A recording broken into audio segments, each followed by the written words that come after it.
ধন্য গো আমিনা বিবি, ধন্য আপনার জিন্দেগি।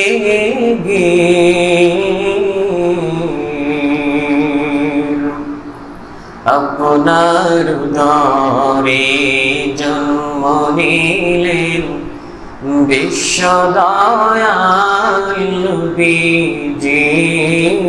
আল্লাহুম্মা সাল্লি আলা সাইয়্যিদিনা মাওলানা মুহাম্মদ ওয়া আলা আলি সাইয়্যিদিনা।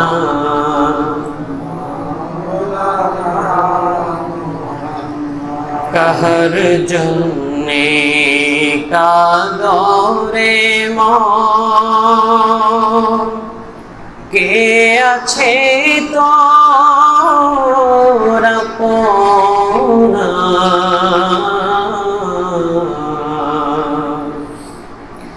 বিপদের কন্ডারি গণবিজি শুয়ে আছেন মদিনায়। আল্লাহুম্মা সাল্লি আলা সাইয়্যিদিনা মাওলানা মুহাম্মদ ওয়া আলা আলি সাইয়্যিদিনা।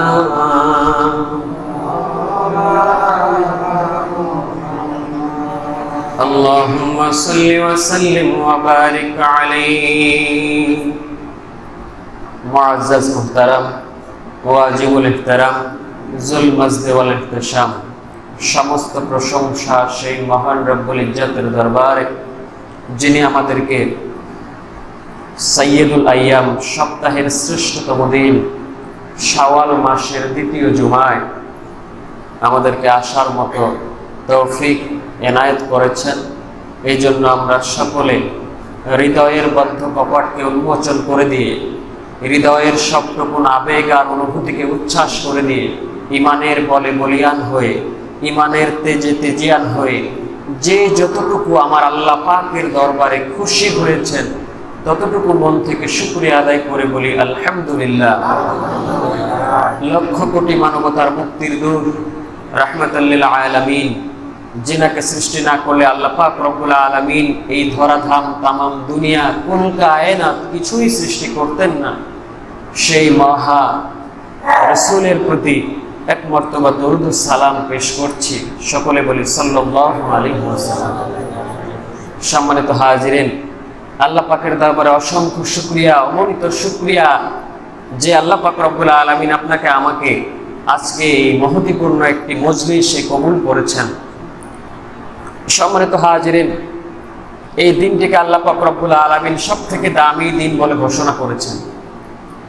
মাসের ভিতরে সর্বশ্রেষ্ঠ মাস হলো রমজান মাস, দিনের ভিতরে সর্বশ্রেষ্ঠ দিন হলো আরাফার দিন, রাতের ভিতরে সর্বশ্রেষ্ঠ রাত হলো লাইলাতুল কদর, সপ্তাহের ভিতরে শ্রেষ্ঠতম দিন হলো সাইয়্যিদুল আইয়াম, এই শুক্রবার জুমার দিন।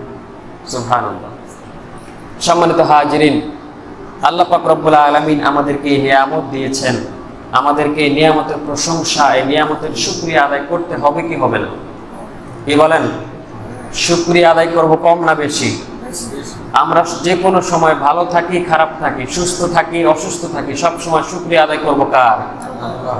সম্মানিত হাজিরিন, যিনি বিপদ দেন তিনি বিপদ থেকে উদ্ধার করেন, যিনি মুসিবত দেন তিনি আবার মুসিবত থেকে উদ্ধার করেন। আল্লাহ মানুষকে পরীক্ষা করে থাকেন বিভিন্নভাবে। আল্লাহ পাক রব্বুল আলামিন বলেছেন, আমি মানুষকে পরীক্ষা করে থাকি তিনভাবে, বিভিন্নভাবে পরীক্ষা করে থাকেন, কিন্তু তিনটি বিষয় আল্লাহ পাক রব্বুল আলামিন সব থেকে বেশি পরীক্ষা করেন, আর এই তিনটি বিষয় মানুষের কাছে সব থেকে অপছন্দনীয়। আল্লাহ তাআলা বলেছেন, যখন আমি কোনো ব্যক্তির প্রতি খুশি হই, আমি যখন ওই ব্যক্তিকে এত বেশি ভালোবাসি, তখন আমি তাকে পরীক্ষা করি বালা মুসিবত রোগ দিয়ে। আমি তাকে এত পরিমাণে বালা দেই, মুসিবত দেই, রোগ দেই, আমি তাকে পরীক্ষা করি যে আমার প্রতি যে তার ভালোবাসা এইটা 100% খাঁটি, নিরেট, নির্ভেজাল কিনা, এইটা আমি পরীক্ষা করি, আমার ওই বান্দাকে পরীক্ষা করি এই অসুখ বিসুখ দিয়ে। এই জন্যে বান্দা মুসিবতে পড়লে অসুখ হলে আল্লাহর প্রতি অসন্তুষ্ট হয়, গালিগালাজ করে, আছে না নাই? সম্মানিত হাজিরিন, এই একটা যে ফ্যামিলি, যে বাড়ির প্রতি, যে পরিবারের প্রতি আমার আল্লাহ পাক রব্বুল আলামিন খুশি হন, সন্তুষ্ট হন, সেই বাড়িতে আমার আল্লাহ পাক রব্বুল আলামিন ঘন ঘন মেহমান পাঠান। কি পাঠান? আপনাকে আল্লাহ অত্যন্ত ভালোবাসে, মহব্বত করে, আপনার ফ্যামিলির প্রতি আল্লাহ সন্তুষ্ট। এইটা আল্লাহ সন্তুষ্ট হয়েছেন, এই জন্য আল্লাহ আপনাকে পরীক্ষা করার জন্য আপনার ফ্যামিলিতে দেখবেন 2-3 দিন পর পর ঘন ঘন ঘন মেহমান আপনার বাড়িতে পাঠাবেন। আপনি বিরক্ত হবেন, এত মেহমান আসে কেন আমার বাড়িতে, খাওয়া দাওয়া খরচ, বিভিন্ন টাকা পয়সা। এই যে একটা নিজের অসন্তুষ্ট, নিজে খুশি না নারাজ আল্লাহর প্রতি, এইভাবে আল্লাহ আপনাকে পরীক্ষা করে থাকেন। 3 নাম্বার হলো, আল্লাহ যে গ্রামের উপরে সন্তুষ্ট হন, যে গ্রামকে আল্লাহ ভালোবাসেন, মহব্বত করেন, এই গ্রামের প্রতি আল্লাহ রহমত বর্ষণ হয়। ওই গ্রামে আল্লাহ পাক রব্বুল আলামিন সব থেকে বেশি বেশি বৃষ্টি বর্ষণ করেন। সুবহানাল্লাহ বলবেন। ওই গ্রামের প্রতি আল্লাহ পাক রব্বুল আলামিন সব থেকে বেশি বৃষ্টি বর্ষণ করেন। সম্মানিত হাজিরিন, এই জন্য এখন রৌদ্র উঠেছে, মহিলারা এই মাঠে রাস্তার উপরে ধান বিছাই দিয়েছে শুকানোর জন্য। হঠাৎ করে আকাশ মেঘলা হয়ে বৃষ্টি পড়তেছে, সেই মহিলাগুলো আমার আল্লাহকে গালিগালাজ করে, বলে আল্লাহর কি খায় দেয় কাম নাই, এখনই বৃষ্টি দেওয়ার দরকার হলো, এটা আর একটু পরে দিলে কি হতো? আছে না নাই? এই যে আল্লাহর প্রতি অসন্তুষ্ট, কারণ আল্লাহ যা করে বান্দার ভালোর জন্যই করে। সম্মানিত হাজিরিন, এক লোক অন্ধ ছিল, জন্মের পর থেকে সে অন্ধ। এখন এক ব্যক্তি আল্লাহর কাছে বলে যে আল্লাহ, কি দরকার ছিল এত সুন্দর চেহারা দিয়ে, তুমি এত সুন্দর চেহারা দিয়েছো, এত সুন্দর কণ্ঠ দিয়েছো, অথচ তুমি যে বান্দাকে অন্ধ করে দিয়েছো, এটা কেন করলা? আল্লাহ কয়, তুমি কি দেখতে চাও? কয়, হ্যাঁ আমি দেখতে চাই। তার চোখ ভালো করে দেওয়া হলো। যখনই চোখ ভালো করে দিল, ওই অন্ধ ব্যক্তির একটা পুষ্কুনি ছিল। কি ছিল? সেখানে অনেক মাছ চাষ করত, আর ওই পুষ্কুনির পাড়ে একটা বড় গাছ ছিল, সীসা গাছ। তো ওখানে ওই পোলাপান গাছে উঠে ওই পানিতে লাফ দিত। ছোট পোলাপানের যা অভ্যাস আছে না, এই গাছ থেকে লাফ দেয় পানিতে, এটা একটা মজা করে, তারা খেলাধুলা করে। তখন তার চোখটা যখন ভালো হয়ে গেল, আমার আল্লাহ তার দৃষ্টিশক্তি ফিরাই দিলেন। ওই সময় ওই অন্ধ ব্যক্তি ভালো হওয়ার পরে ওই গাছের নিচে এরকম সূচ, বাঁশের সূচ কেটে কেটে, লোহা দিয়ে কেটে কেটে ওই পানির নিচে পুঁতে রাখছে। যখনই ওই ছেলেগুলো উপর থেকে লাফ দেয়, একটা করে লাফ দেয়, পড়ে আর উঠে না। 4-5টা পোলাপান লাফ দিয়ে ওই পায়ের সাথে গেঁথে গেছে, আর উপরে উঠতে পারে না। পরে নিঃশ্বাস বন্ধ হয়ে পানির ভিতরে আত্মহত্যা করে মারা গেছে। আমার আল্লাহ বললেন, ও বান্দা, তুমি বলেছিলে না আমি কেন তাকে অন্ধ করেছিলাম? এখন দেখো তুমি তোমার নিজের চোখে, আমি যদি তাকে অন্ধ না করতাম, এভাবে অনেক দিন এইভাবে এই আকামগুলো করতো, আর এই ছেলেগুলি মারা যেত।